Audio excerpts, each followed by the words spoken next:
Kuwait city में high rise building में आग, ईरानी ड्रोन और मिसाइल हमलों की लहर के बीच शहर में हड़कंप।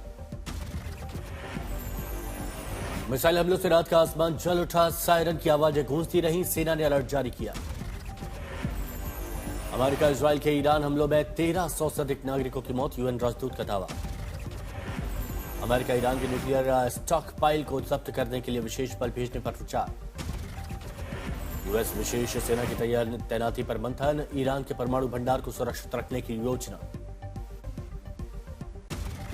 लेबनान में इजरायली हमले, बेघर लोग, हर तरफ तबाही, सड़कों पर रह रहे लेबनान के बेरूती शहर में इजरायली हमले के बाद कई लोग बेघर हो गए।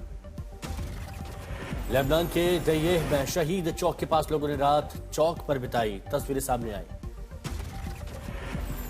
ईरान के इस्लामिक रिवॉल्यूशनरी गार्ड कॉर्प्स यानी IRGC ने ऑपरेशन ट्रू प्रॉमिस 4 की 27वीं लहर शुरू करने का ऐलान किया। IRGC के मुताबिक इस अभियान के तहत अमेरिकी और इजरायली ठिकानों को निशाना बनाकर हमले किए गए हैं।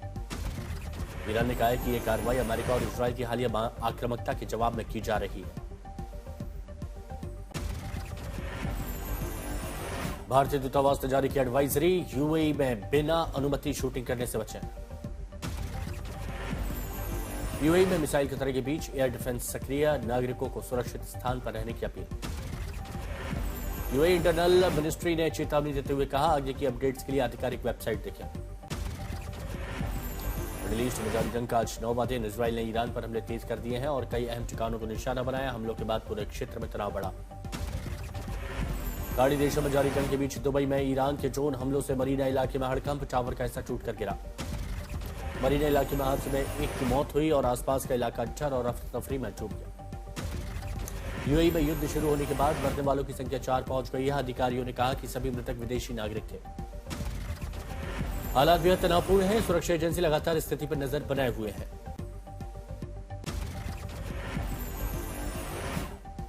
देर रात ईरान में बगदाद में अमेरिकी दूतावास पर हमला किया ईरान ने, और हमले के बाद इराकी प्रधानमंत्री ने सुरक्षा बढ़ाने के आदेश दिए। क्षेत्र में सुरक्षा एजेंसी अलर्ट पर हैं और कोई भी कदम गंभीरता से लिया जा रहा है। तेहरान के नीलोफर स्क्वायर में यूएस इजरायली हमले में 20 ईरानी नागरिकों की मौत। यूएस इजरायली हमले के बाद तेहरान में भारी तबाही, हमले के बाद अफरा तफरी। तेहरान के ऑयल स्टोरेज साइट पर भीषण हमलों से इलाके में अफरा तफरी का माहौल, आग और धुएं ने पूरे इलाके को अपनी चपेट में ले लिया।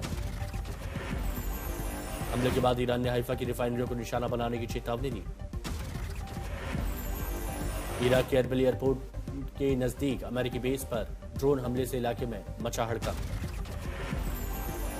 सुरक्षा एजेंसियों ने हमले की जानकारी दी और पूरे क्षेत्र में सतर्कता बढ़ा दी है, साथ ही सुरक्षा कड़ी कर दी गई है। इराक के पूर्वी इलाके में सऊदी अरब ने संभावित खतरे वाले ड्रोन को इंटरसेप्ट किया। सऊदी रक्षा मंत्रालय ने इस घटना की पुष्टि की और कहा कि सुरक्षा उपाय बढ़ा दिए गए हैं, साथ ही पूरे क्षेत्र में सतर्कता जारी है।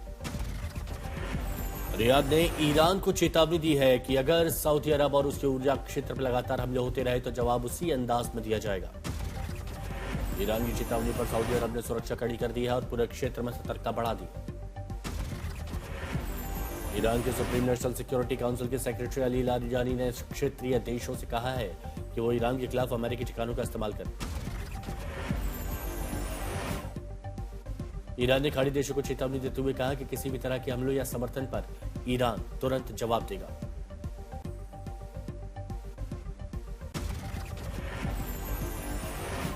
इजरायल पर दागे गए मिसाइल हमले को लेकर आईडीएफ ने बड़ा दावा किया। इजरायली हवाई क्षेत्र में आते ही ईरानी मिसाइलों के लिए एयर डिफेंस सिस्टम तुरंत सक्रिय कर दिया गया। सुरक्षा एजेंसियां पूरी तरह सतर्क हैं और पूरे क्षेत्र में high alert.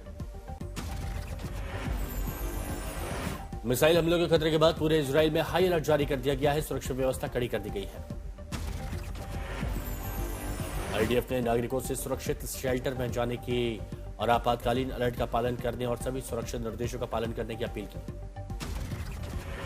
Israeli PM Netanyahu ने कहा है कि हथियार डालने वाले रिवॉल्यूशनरी गार्ड्स को कोई नुकसान नहीं होगा। नेतन्याहू ने कहा कि ईरान के हमलों से प्रभावित देशों के साथ इजरायल खड़ा है और स्थिति पर नजर बनाए हुए है।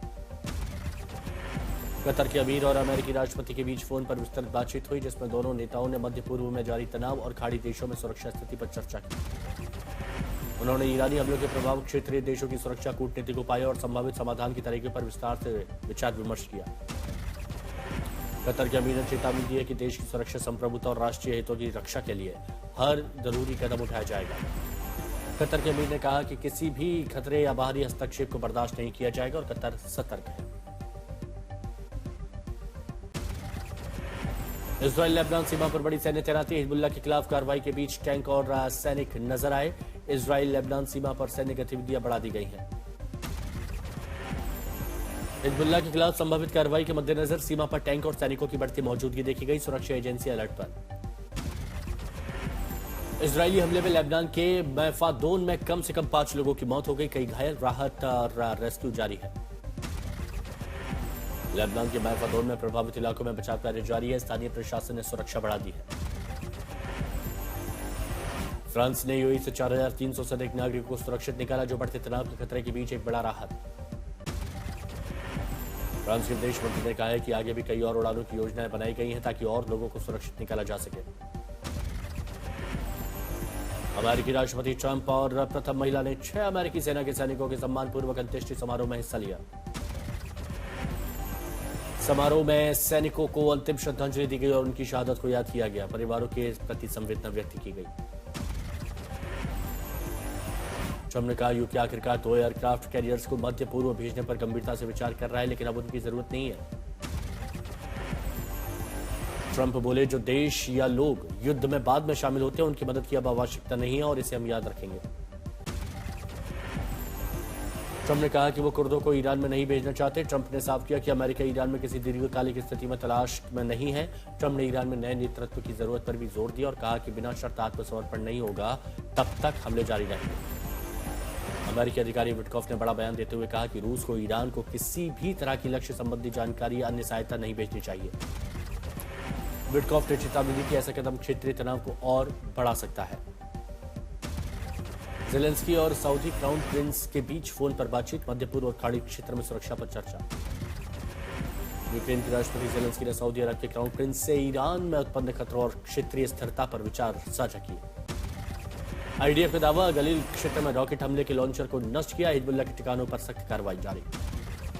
इजरायली सेना का हमला, गलील में रॉकेट लॉन्चर नष्ट किए गए। तेहरान के अक्दासी ईंधन डिपो में भीषण आग, इलाके में काला धुआं लपट उठी। इजरायली सेना का अहम सैन्य कदम, बेरूत में लेबनान कॉर्प्स के कमांडरों को निशाना बनाने वाला हवाई हमला किया। इजरायली डिफेंस फोर्सेस ने बेरूत में लेबनान के प्रमुख सैन्य कमांडरों को निशाना बनाया, हवाई हमले की पुष्टि। आईटीएफ के मुताबिक इन कमांडरों पर इजरायल के खिलाफ आतंकवादी गतिविधियों की योजना बनाने और उसे अंजाम देने का आरोप है। आईडीएफ ने कहा कुड्स फोर्स का लेबनान यूनिट हिजबुल्लाह के साथ मिलकर इजरायल पर हमले की साजिशों को आगे बढ़ाता है। बेरूत के केंद्र में आयोजित सटीक स्ट्राइक के बाद इलाके में और तनाव बढ़ गया है। हमले में भारी नुकसान का दावा। युद्ध के बीच अमेरिका के रुख में अब साफ बदलाव देखने को मिला। टैरिफ को लेकर सवाल उठाने वाले अमेरिका के ट्रेजरी सेक्रेटरी स्कॉट बेसेंट अब अलग ही लहजे में आए नजर।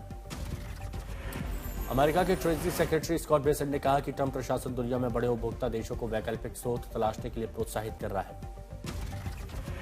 स्कॉट बेसेंट के मुताबिक अमेरिका दुनिया के सबसे बड़े उत्पादकों, उपभोक्ताओं और रिफाइनर्स के साथ मिलकर वैश्विक ऊर्जा बाजार में स्थिरता बनाए रखने पर काम कर रहा है। जंग के बीच बेसेंट ने कहा कि हमारी सुरक्षा और स्थिरता के लिए मौजूदा खतरों को खत्म करना जरूरी है और इस दिशा में अंतर्राष्ट्रीय साझेदारों का सहयोग बेहद अहम। अमेरिका ने साझा लक्ष्य में साथ देने के लिए अपने वैश्विक साझेदारों का धन्यवाद भी किया। वहीं ईरान पर जोरदार हमले की बात कही। दिल्ली एयरपोर्ट पर वेस्ट एशिया संकट के बीच दुबई से फ्लाइट पहुंची, यात्रियों ने अपना अनुभव बताया।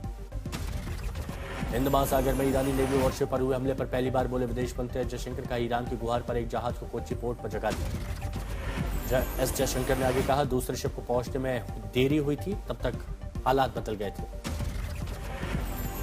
अफगानिस्तान के रक्षा मंत्री मुजाहिदीन मोहम्मद याकूब ने स्थानीय अफगान समाचार चैनल से कहा अगर काबुल में हमला हुआ तो इस्लामाबाद में भी हमला किया जाएगा। रक्षा मंत्री मुजाहिदीन मोहम्मद याकूब ने आगे कहा कि पाकिस्तानी सैन्य शासन को यह नहीं सोचना चाहिए कि इस्लामाबाद सुरक्षित रहेगा और काबुल असुरक्षित।